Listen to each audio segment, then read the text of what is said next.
이승환의 당부를 들어보셨습니다. 네. 다른 이야기 좀 나눠보겠습니다. 굉장히 좀 황당한 기사를 하나 봐가지고요. 여러분들 뭐 채팅창에서 기사 보내주신 내용 중에 하나였는데요. 뭐 이게 사실 어제 오늘 일이 아니라서 이런 이야기는 우리가 다 감안하고 있지만 들을 때마다 그냥 짜증 확 나게 만들어주는 이런 이야기 있죠. 지금 이게 김현정의 뉴스쇼 CBS 라디오 방송에서 나온 이야기입니다. 이게 김상균 국민행복연금위원장과 함께 인터뷰를 한 것 같은데요. 이른바 노인연금 관련해서 어떻게 얘기가 진행되고 있는지 이제 좀 짚어보는 시간이었던 듯합니다. 원래는 박근혜 대통령께서 냈던 공약이 노인 모두에게 20만 원을 똑같이 연금으로 주겠다라고 이제 공약을 내걸었던 거고요. 인수위 시절부터 이거 좀 어렵다 하다가 결국은 이거 안 되겠다. 아예 그냥 국민행복연금위원회 문을 닫아버리고 그냥 내년 7월부터 소득 하위 70%에서 80% 노인에게만 최대 20만 원씩 기초연금을 지급한다. 이렇게 이제 한 발 물러서서 애초 공약이 아니라 물러서서 후퇴한 방향으로 이제 하게 됐습니다. 그래서 네, 그나마 하위 80%에게 하위 70%한테만 주고 차등 지급하자 이런 이야기들 지금 하고 있는 것은 그나마 좀 돈이 덜 적게 드는 부분으로 한 건데요. 근데 사실 어찌됐건 노인연금이 축소된 것은 분명한 사실이죠. 6개월 만에, 불과 6개월 만에 수정이 된 것의 이유에 대해서 이제 김상균 위원장에게 이야기를 했는데요. 이게 국민 여론이 많이 안 좋아졌다라는 거 하나 하고요. 그리고 이제 여기 김상균 위원장께서 이야기를 하시는 게 6개월 전에 하고도 사정이 많이 달라졌다. 그때 당시만 해도 우리 경제 성률을 3% 이상으로 잡고 있었다.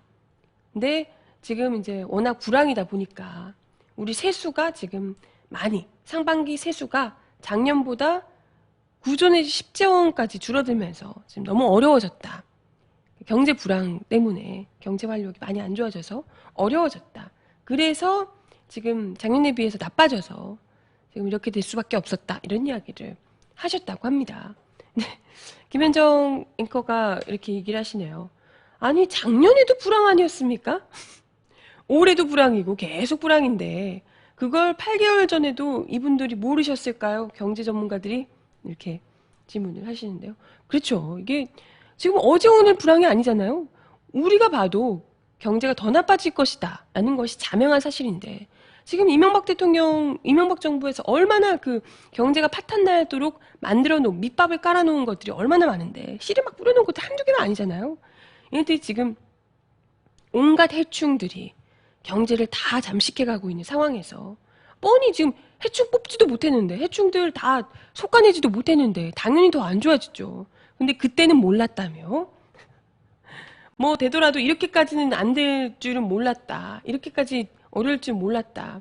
이렇게 이제 이야기를 하는 것 자체가 좀 웃긴 겁니다. 그래서 이러면 무리한 공약 아니냐라고 했더니 무리한 공약이라기보다는 그 당시로서는 그런 대로 낙관적인 전망치를 가지려고 했던 것이다. 이렇게 이제 이야기를 합니다. 그 말이 무리한 공약이란 얘긴데. 네. 그죠. 네.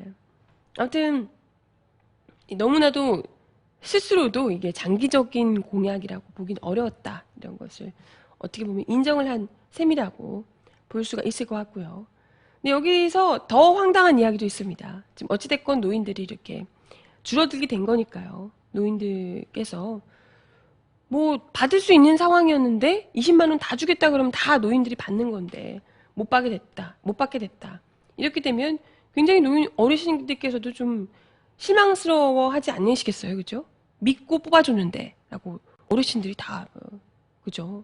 그럴 테니까 이게 특히나 이제 박근혜 대통령을 열렬히 지지하며 철석같이 믿었던 어르신들께서 굉장히 이제 좀 배신감을 느끼게 되는 계기가 되지 않냐, 뭐 이런 지적을 하셨습니다. 그랬더니 김상균 위원장님께서 어마어마한 발언을 해주셨는데요. 뭐냐면요. 죄송한 말씀입니다만은 그런 분들은 허탈하게 되는 거죠. 그런데 그 선거의 특징을 이제 몇 차례 선거를 경험하면서 국민들이 터득을 하셔야죠.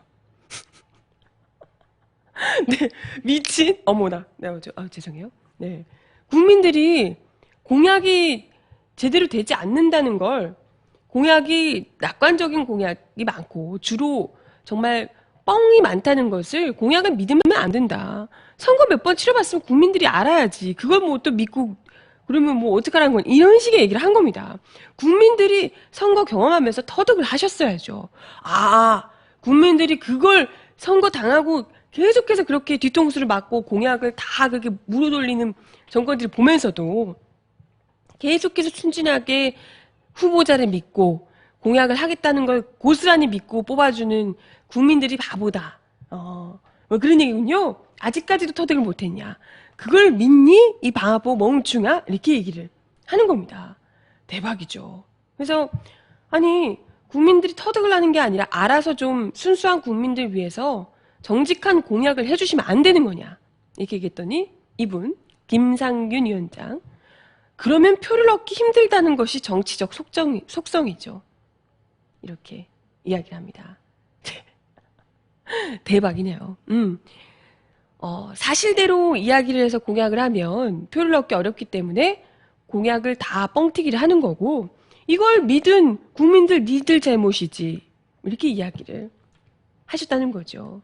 대박이죠. 아니 뭐 어제 오늘 일이 아니죠. 사실 박근혜 정부에서도 누굽니까? 뭐 선거 캠페인용이다 뭐 이런 이야기를 했고 공약한 것 공약집에 있는 것 말고는 믿지 말라. 아니다라고 이야기를 하기도 했고요. 원래 선거는 그냥 다 이렇게 공약이고 자시고 다 그냥 후퇴하고 뭐 안 되고 하는 거다. 당연한 거다. 이렇게 이야기를 하는 이런 분들 김상균 국민행복연금위원장이셨습니다. 이런 분들이 정책을 짜고 새누리당 박근혜 대통령을 대통령을 만들어주고 정책을 만들고 했으니 이게 잘 될 턱 있겠습니까? 그냥 딴 것보다도요.